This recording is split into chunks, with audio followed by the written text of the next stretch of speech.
Hi everyone, Coach James here. It's Teaching Tuesday again, and I want to talk about face angle, club face angle at impact. So if we see the ball starting too much to the left or too much to the right, it's a pretty good indicator that the club face is either too much open or too much closed. So I'm going to talk to you about two ways we can affect the club face without really worrying too much about our actual golf swing.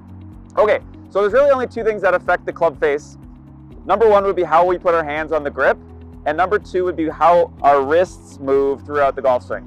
Because if our wrists move, we're obviously moving this club face, and how we hold the club is obviously going to affect where that club face is as well. So first thing is grip, okay? So if we look at our top hand, so that's my left hand or my glove hand as a right-handed golfer, the more on top of the grip I get this hand, or the more knuckles I can see, that's called a strong top hand or a strong left hand, okay? And this is going to, all things being equal, this will keep the club face more shut or pointing to the left throughout the golf swing.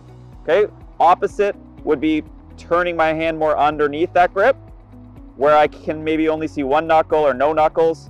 That would be what we call a weak grip, and that's going to, relatively speaking, keep that club face more open or pointing to the right. Okay, so if you're someone who's constantly hitting it to the right or the left, you can try playing around with your top hand grip. If you want it to go more to the left, let's put that hand more on top. You want it to go more to the right, let's put that hand more underneath.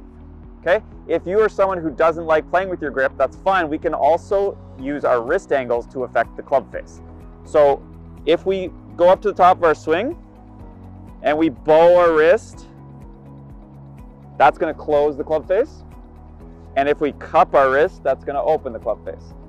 So again, if you're someone who's always shooting it to the right, for instance, have a look at your wrist angles at the top. If there's too much cupping here, then maybe we'll try to flatten that out, and you can see what that does to the club face at the top. It's closing that club face. Again, if you go too much to the left, maybe you've got too much bowing in that wrist, and you can try to, again, flatten it or move it towards extension or cupping. Okay, so really simply put, you've got two things that affect face angle: your grip and your wrist dynamics throughout the swing. So play around with both of those and see if it helps you start the ball on line.